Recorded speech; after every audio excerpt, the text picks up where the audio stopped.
Bien, mesdames et messieurs, bonsoir. Je vais commencer par faire l'appel. Donc, Arif Fikou présent, Mariam Malaviol, je l'ai vu, présente, Patrick Gomet présent, Lisiane Estrada Calogra présente, Benoît Sol, nous attendons, Nathalie Cabrol présente, Daniel Rodriguez présent, Chantal Falcon présente, Bernard Charbonnier présent, Pascal Linardet présente, Nicolas Goudard présent, Karine Loupi présente, Didier Aspar présente, Catherine Bory présente, William Maric, je l'ai vu, Marie-Claude de Paul, je l'ai vu, Aïssa Doulat, je l'ai vu, Marina Massavio, je l'ai vu, Jean-Marie Pis, bon, je l'ai vu aussi, Véronique Bernal, elle vient d'arriver, Jacques Bassini, il est là, Monique de Michel, nous sommes arrivés ensemble, Frédéric Pérez, il est là, Aline Ormez, elle est là, Philippe Garcès, il est là, Thierry Maïza, je l'ai vu, Audrey Vert, je l'ai vu, Jean-Christophe Dadigo, il a changé, il est là, je l'ai vu, Annick Galibert, elle est là, Curé Philippe, il est là, Rosa Garcia, elle est là, Marcel Graine, il est là, et elle aussi, Valinez, elle est là. Bien. Je fais circuler la présence.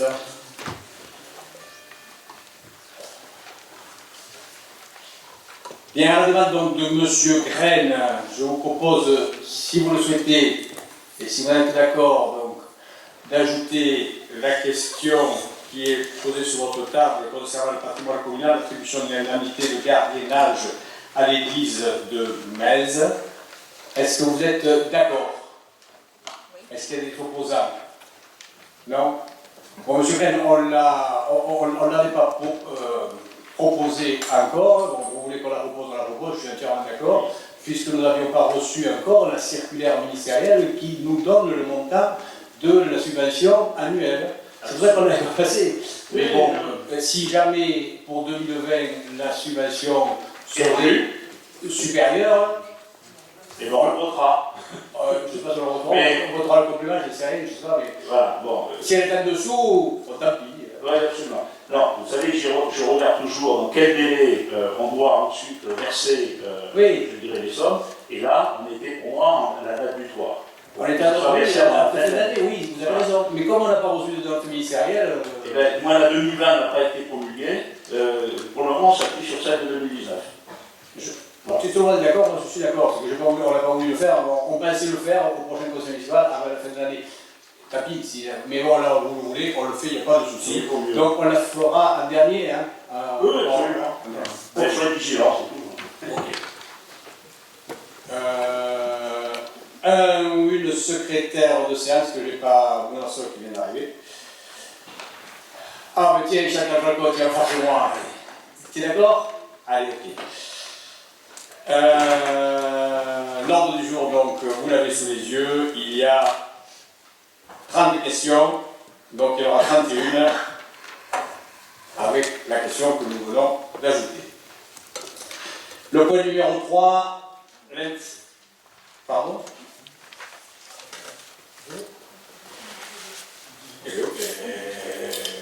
L'approbation du PV, c'est après, non? Ah non, c'est maintenant.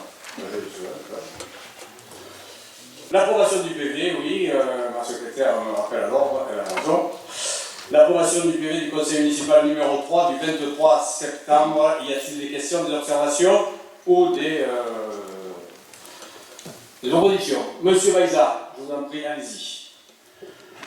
Oui, monsieur le maire. Je constate que vous avez tenu compte en partie de mon courrier du 7 octobre 2020 sur les erreurs suivantes. Il était inscrit sur le compte rendu à la question numéro 2, ordre du jour à jour d'un vœu en fin de séance, ce qui est totalement faux puisque vous n'aviez pas inscrit ce vœu en début de séance. À la présentation du vœu en fin de séance, vous aviez noté que les minoritaires s'étaient abstenus, alors que par souci de faire vite, vous avez omis de demander qui s'abstient et qui vote contre. Vous avez seulement demandé qui est pour. Votre vœu n'est en aucun cas conforme, comme d'ailleurs votre vœu. Monsieur le maire, malgré mon courrier, les erreurs de la délibération sont encore en ligne sur le site de la ville de Metz. Ah bon? Oui. Et une publication sur la page Facebook de la ville datant du 30 septembre 2020 fait un retour sur cet épisode du conseil en citant « Réunis en conseil le 23 septembre, les élus de la majorité ont voté un vœu pour s'opposer à ce projet de déplacement. Le groupe d'opposition n'a pas pris part au vote. » Alors je vous demande donc encore une fois de faire retirer le compte rendu du site internet de la ville et de la publication du site de Facebook de la ville de Metz du 30 septembre 2020. Elle n'a pas pris part au vote, c'est ça? C'est ça? Non? Oui, mais de toute façon, elle n'a pas pris part au vote, de toute façon vous n'avez rien demandé, vous n'avez pas demandé qui est pour, il est contre. Donc je veux dire, votre vœu, il n'a aucune Mais de toute façon, il n'a aucune valeur, je vous l'avais dit, ça, de toute façon, si vous voulez. D'accord, mais en plus, je ne pense pas que le site Facebook de la ville serve à faire des comptes rendus de ce qui se passe en conseil municipal. Je pense que, ben oui. Et je vous rappelle, monsieur le maire, qu'il y a les droits d'expression des élus minoritaires conformément aux dispositions de l'article L2127.1 du Code général des collectivités. Et dans les communes de 3500 habitants et plus, lorsque la commune diffuse sous quelque forme que ce soit un bulletin d'information général sur la réalisation et la gestion du conseil municipal, un espace est réservé à l'expression des conseillers n'appartenant pas à la majorité municipale. Les modalités d'application de cette disposition sont définies par le règlement intérieur. Ce droit d'expression des conseillers municipaux de l'opposition s'exerce pour tous les bulletins d'information publiés par la commune, qu'ils soient diffusés sur un support papier ou informatique. Tout à fait. Alors, monsieur le maire, je vous demande de faire appliquer ces droits et je vous demande de faire retirer, de ne pas faire des commentaires sur ce qui se passe à Les commentaires, chacun fait les commentaires qu'il veut, mais le règlement du conseil municipal, vous avez raison, donc, et nous allons le voter au prochain conseil municipal, puisque nous devons le voter dans les 6 mois, je crois. Donc, et tout ça, ce sera écrit dessus. Et le commentaire ne fait pas qui veut, parce que je vous invite à lire le verdict du tribunal administratif de la Cour d'appel de Versailles. Et ce verdict vous permettra aussi de dépoussiérer le règlement intérieur de la ville et surtout de l'appliquer. Et je vous rappelle que nous avons déjà saisi la CADA, la Chambre régionale des comptes, et nos démarches ont été entendues, puisque la CADA nous a sommé de me transmettre les documents, et la Chambre régionale des comptes a enregistré notre requête. Voilà ce que j'avais à dire sur cette partie-là. Ensuite, dans le compte rendu, page 5, sur la délibération, il est mentionné comme membre titulaire qui siège aux assemblées générales, M. Daniel Rodriguez. Vous avez dit qu'il y avait une coquillette, que ce titulaire était M. William Alric. Je vous demande donc de rajouter cette notification que vous avez nommée coquille. Voilà. Ensuite, Là, je ne suis plus là. À la page numéro 5, j'ai dit que monsieur... Oui, dans la délibération, il était mentionné comme membre titulaire pour la Sénabat, c'était Daniel Rodriguez. Et vous avez dit qu'il y avait une coquille et vous aviez changé, vous avez mis William Alric. Oui. Dans la délibération, elle n'a pas été changée, si ce n'est que ça a été modifié en cours de conseil. Donc je vous demande de noter cette coquille. Mais ça voilà. a été fait, ça. Ça a été corrigé, ça. Ça a été corrigé sur la délibération. Moi, je ne l'ai pas vu, ça. Sur le PV, je parle. Sur le PV, c'est M. William Alric. Oui, mais il vous faut noter dans le PV que vous avez fait le changement par rapport à la délibération. Ah. Eh oui. Par rapport au projet de délibération. Dans le projet de délibération. Par rapport à la délibération. La délibération, elle est correcte. La délibération, c'est vous qui l'avez votée, donc elle a voté avec William Alric. Sinon, vous la regarderez la délibération. Non, mais le projet de délibération, je ne sais pas si d'accord. Mais la coquille, vous avez parlé de coquille. Ce sont que des projets. La dernière fois, c'est des projets. Après, la délibération, une fois qu'elle est votée, et la délibération qui est partie en préfecture, elle est votée, elle est envoyée avec M. Harry. Non, mais moi je parle de ce que vous avez dit avant qu'on a voté cette délibération. Bon, que c'était pas qu'il y avait une erreur, que c'était pas M. Rodriguez. C'est un détail, si vous ne voulez pas le noter, vous en mettez pas. Ensuite, je vais y revenir une dernière fois parce que j'ai entendu, bon, c'est vrai que la dernière fois nous avions une sono qui n'était pas du tout, qui ne marchait pas du tout. Alors j'avais entendu votre remarque sur le fait que c'était moi qui avais dissocié les subventions de fonctionnement des joutes et des coûts des musiques de joutes. Alors je vais y revenir une dernière fois. Oui.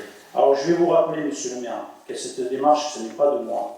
Cette démarche a été prise en 2013 afin que la ville ne supporte pas les charges supplémentaires de GUSO, l'organisme qui gère les démarches administratives et artistiques. Et à aucun moment je n'ai mis en place une convention sur ce sujet. Je rappelle que lors du conseil municipal du 28 mars 2013, c'est vous-même qui avez fait l'annonce. Monsieur le maire a précisé que la subvention aux associations de joute a doublé car les musiques qui accompagnent les tournois seront payées désormais par les associations elles-mêmes sur le justificatif des frais engagés. Je transmets à votre adjoint au sport pour qu'il se fasse son idée les délibérations 2013, 2017, 2018, 2019 dans lesquelles les subventions accordées aux joutes sont votées en totalité. Et j'y rajouterai la décision du maire de Metz en date du 11 juin 2020, car les subventions de Villevain n'ont pas été votées par le conseil municipal, mais attribuées par vous, monsieur le maire. Et dans cette décision du 11 juin 2020, vous enlevez la subvention municipale de l'association de joute. C'est-à-dire le 11 juin 2020, c'est-à-dire avant la saison de joute. Preuve que votre décision était préméditée. Alors j'espère, monsieur le maire et monsieur l'adjoint au sport, avoir été clair dans mon explication. Voilà.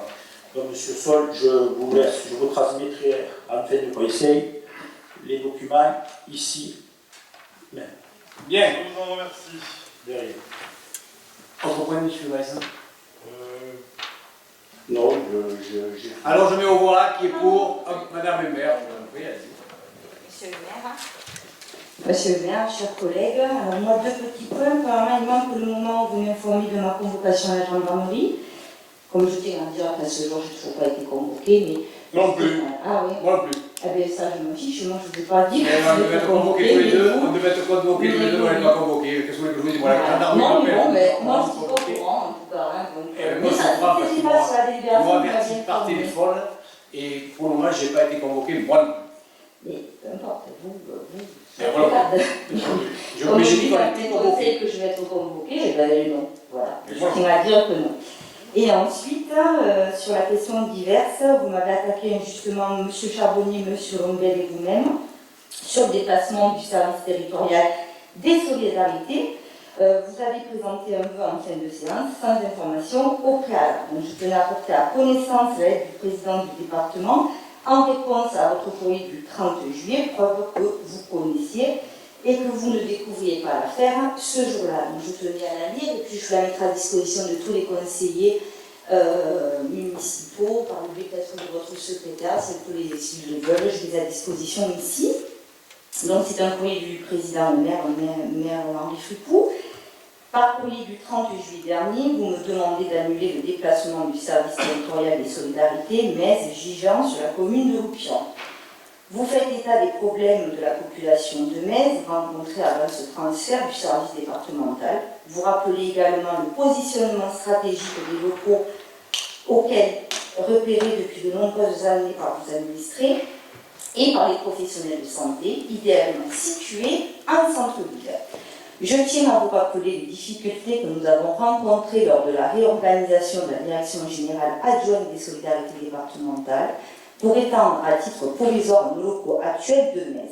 Le permis de construire pour ces locaux provisoires nous a été accordé in fine, tout en précisant que la zone U2S du PLU dans lequel le bâtiment est situé était destiné exclusivement au logement locatif social, ce qui condamne et de le fait la possibilité d'agrandir notre implantation.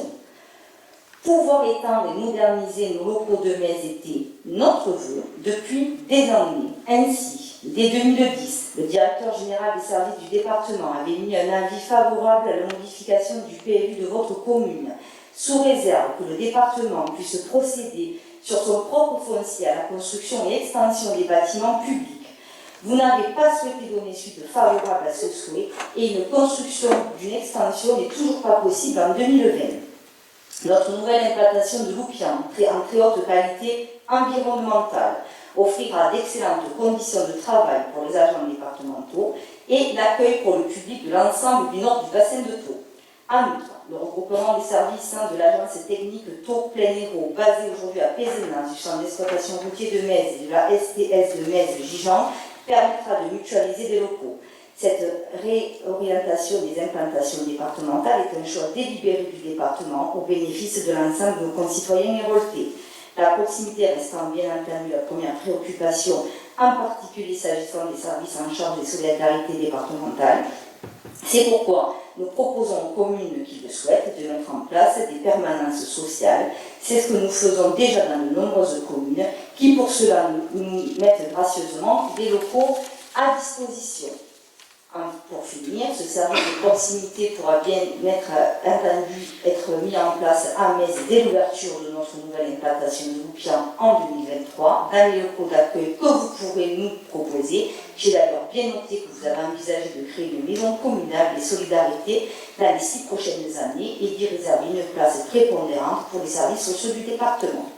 Voilà, donc je tenais à rétablir ça. Donc, vous saviez par rapport à cette problématique de PLU que nous ne pouvions pas préserver cette agence ici. Je pense que vous m'avez accusé et mis un peu à l'effachot impunément et que vous avez également mis en erreur vos propres conseillers en mettant sur table une délibération, du moins un vœu.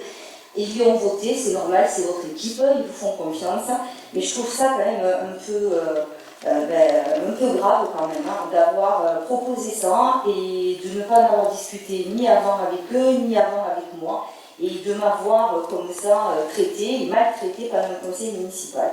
Voilà, je tenais à rétablir ça et en faire part, mais comme je l'ai dit, j'avais fait des photocopies qui seront adressées à chacun des conseillers municipaux ici présents. Merci, monsieur le maire. Bien, madame le maire, deux mots pour répondre quand même à votre intervention. Ce que vous dites en partie est juste. J'ai reçu la lettre du président, signée du président du moins, et j'ai reçu, je ne sais pas si vous êtes au courant, on est quoi dans les ménages du moyen avec, j'ai reçu fin de semaine dernière une lettre encore du président qui parlait de ce sujet-là. Vous l'avez la dernière? Non, je ne vais pas vous embêter pour vous rappeler. Non, vous avez l'autre. Bon, vous l'avez coupé. Il est vrai que ce lieu-là est réservé aux logements sociaux. Ça a été une demande pas du président du département bien sûr, mais ça a été une demande de Eurohabitat, de geler ce lieu-là pour faire des logements sociaux. Puisque, alors nous sommes en 2020, c'était peut-être en 2012 ou 2013 que j'ai reçu un architecte avec le directeur de Eurohabitat pour aménager ce quartier et faire des logements sociaux. En aménageant en rez-de-chaussée, des locaux pour ce service-là et pour le CCAS de la ville de Metz, où j'étais entièrement favorable. Mais il fallait classer et on pouvait réaliser un bâtiment à logements sociaux avec un rez-de-chaussée, des bureaux. Et j'en suis resté là. La discussion que nous avons eue avec le département pour installer des bungalows, des algécos, sur ce lieu-là, c'est vrai que ça a fait preuve de bon nombre d'échanges, c'est vrai, parce que je n'étais pas du tout favorable à ce qu'on installe des algécos en plein centre de Metz. C'est vrai, je suis entièrement d'accord. Mais on a trouvé une solution et ils ont eu le permis de construire, il n'y a pas de problème. Donc on a bien pu faire un permis de construire malgré le PLU modifié. Et oui, c'est ça. Et ensuite, les services techniques du département, anciennement DDE, doivent être délocalisés, c'est vous-même qui me l'avez dit, et donc dans ces locaux existants du département, on pourrait très bien installer les logements sociaux. Je ne vais pas en faire une affaire d'État, simplement, et je ne vous accusez pas, Madame Hubert, j'ai simplement dit, on a simplement dit, Madame la conseillère départementale faisant partie du conseil municipal, vous auriez pu m'en avertir. Je n'étais pas du tout au courant, je vous assure de ça, je n'étais pas au courant du transfert de ces locaux-là vers Loupian. Et j'accuse votre bonne foi, sauf que... Mais sinon je vous l'aurais dit, je ne peux pas. Voilà, non mais ce que je veux dire, c'est que quand même, je pense que tout le monde... Et c'est un vœu, c'est un vœu. Le conseiller municipal, il y a moi, M. Charbonnier, vous me traitez en me disant vous, non pas moi ici je suis conseillère municipale. Je suis en permanence, comme je vous l'ai dit, on peut prendre la date, on peut discuter des dossiers, il faut qu'il encore m'interpeller. Quand je suis ici, je suis au conseil municipal, je ne suis pas au conseil départemental, d'accord ? Donc je ne tiens pas à être mis à l'échafaud pour n'importe quelle question diverse dans lesquelles on pouvait résoudre ça par un coup de téléphone et je vous aurais expliqué les tenants et les aboutissants que le président vous a fait par écrit et non pas faire un sketch en conseil municipal. Si vous m'aviez averti en plein conseil au départ, vous allez voir à la fin ce qui va se passer, vous le dites. Et oui, vous le dites, et je pourrais vous en faire des écrits si vous voulez, parce que ça a été filmé. Vous me prévenez que vous allez me mettre à l'échafaud et vous faites ça à la fin. Bon, vous êtes mal tombé parce que je connais quand même particulièrement Chapeau, Madame le maire, ce que je voulais, c'est que le conseil municipal de la ville de Metz, moi je ne parle pas pour les employés, c'est pour les Mésoises et pour les Mésois. Pour pas qu'ils partent de Metz et tout pour avoir le truc. Après, si, écoutez, on va bien, si le conseil Mais départemental. après, écoutez, vous avez une réponse du département. Oui, oui, tout à fait, Vous en tout à avez fait une, on va en rester là. Maintenant, je voulais porter la connaissance. Non, j'arrive pas, Voilà. je vous remercie de m'avoir président. écouté. Non, c'est tout à fait normal que vous exprimiez, madame le maire. Bien, donc on a voté le compte rendu du coup, on l'a pas voté. Donc alors qui est pour le compte rendu dans tout le monde a priori? Oui, bien. Alors, le point numéro 3, information donc, des différentes décisions que j'ai prises depuis le dernier conseil municipal, vous avez sous les yeux, je ne vais pas les lire. Est-ce qu'il y a des questions? Monsieur Maïsa.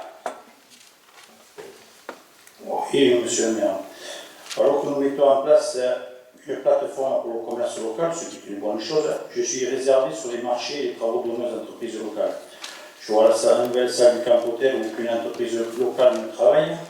J'avais déjà fait cette observation avec l'Office du tourisme de Metz, où sur plus de 100 000 € de travaux, aucune entreprise locale n'avait travaillé sur ce chantier mené par cet agricole. Je propose de mettre en place une aide aux entreprises locales afin de les accompagner dans les appels d'offres et de simplifier la démarche. Autre remarque, c'est la décision 26 sur les végétaux de la commune qui sont commandés sur Chambéry, dans la Drôme. La question est de savoir doit-on planter des arbres venus de si loin pour améliorer notre bilan carbone. Et j'en finirai par le fleurissement des monuments pour le 1er novembre, d'où viennent les chrysanthèmes. Depuis de très nombreuses années, la ville de Metz travaille avec les pépinières Argeau. Et cette année, malheureusement, la pépinière Argeau n'a pas été choisie sur les chrysanthèmes. Voilà, j'avais juste cette remarque à faire.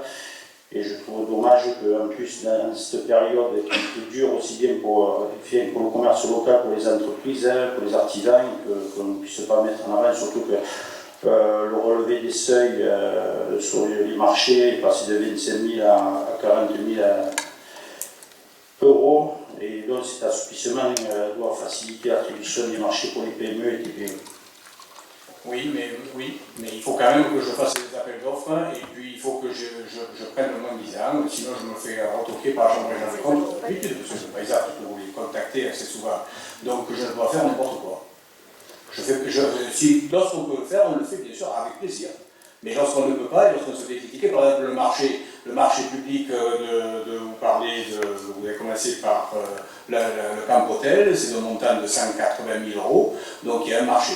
Les chrysanthèmes, je pense que ça doit faire partie d'un lot de florissement et ça doit dépasser les 25 000 €. Les arbres ou les végétaux qui sont, je ne sais pas où, la pépinière Piluccio là, c'est un appel d'offres, hein. Oui. Je ne dois pas dire de bêtises. Hein. Voilà, monsieur Harry, je pense que c'est le marché public. Hein. Malheureusement, pas le bon. Ah non. Je regrette, monsieur Daligo.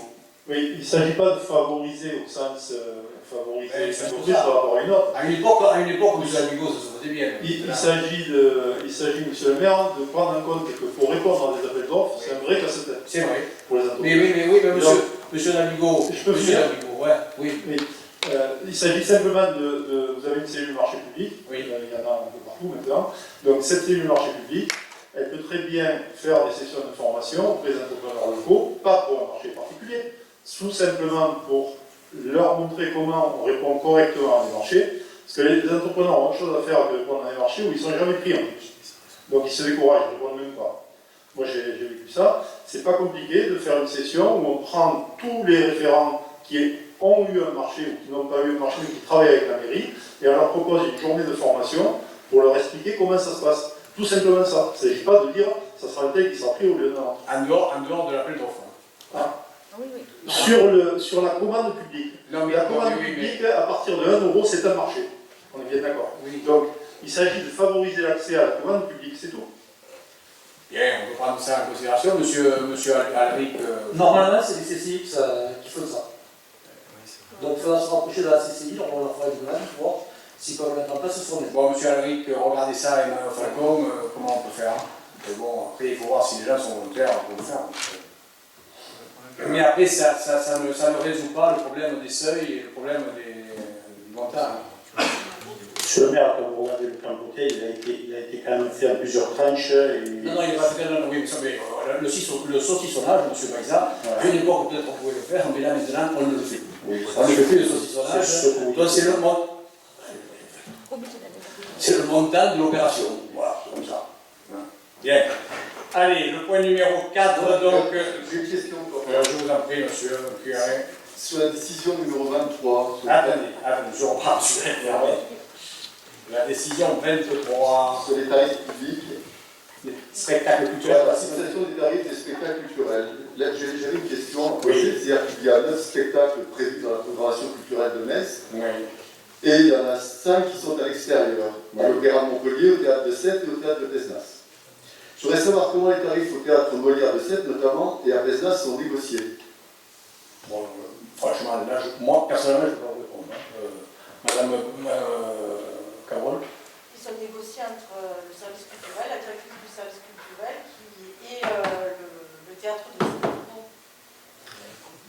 Oui, parce que là, on voit qu'on est à des tarifs qui sont à 30 €. Transport. Alors, quelle est la part du transport dans Ça dépend aussi le coût du spectacle. Non, je connais le prix du spectacle. Le prix du spectacle, c'est 33 €. C'est-à-dire que si je vais chercher ma place au Théâtre de Sète, j'en ai pour 33 €.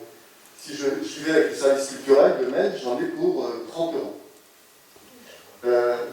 Moi, j'ai l'habitude de fréquenter le théâtre. En général, lorsqu'il y a des négociations de groupe, c'est-à-dire que là, normalement, il y a un groupe qui va au spectacle, on touche des tarifs qui sont à peu près de moitié. Il serait semblé normal d'avoir des tarifs à 18 € par exemple, qui sont des tarifs réduits du théâtre de Sète. Ils sont pas 18 €. Alors, je voulais savoir quelle était la part de la commune là, dans le prix des billets. Est-ce que la commune participe au transport ou bien c'est complètement à la charge?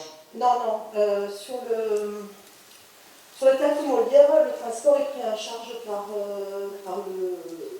le TMS ou l'AGO. D'accord. Donc, en fait, la négociation est portée de 33 € le prix normal à 30 € qui est un prix de groupe. Oui. Ça me paraît une négociation qui n'est pas tellement négociée, on va dire. Parce que du coup, comme vous dites que vous voulez ouvrir la culture au plus possible de spectateurs, je trouve que ça pourrait quand même, on pourrait avoir des tarifs un tout petit peu plus attrayants parce que quand on est une famille de 3 ou 4 personnes, on ne va pas au théâtre de Sète. Oui, je suis d'accord avec vous, ça peut paraître très élevé, mais ce sont des négociations qui sont menées aussi par le TMS. Et vous savez que le budget du TMS aussi, il a besoin de. C'est très compliqué aussi pour arriver à tout. Oui, mais cela dit, le TMS, il est subventionné. Il est subventionné par la par la région et aussi par l'agglo pour justement rayonner au maximum sur le public de l'agglo. Donc là, bon. Votre réflexion est pertinente. Merci.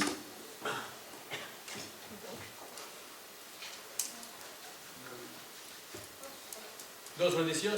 Sur les décisions, c'est bon.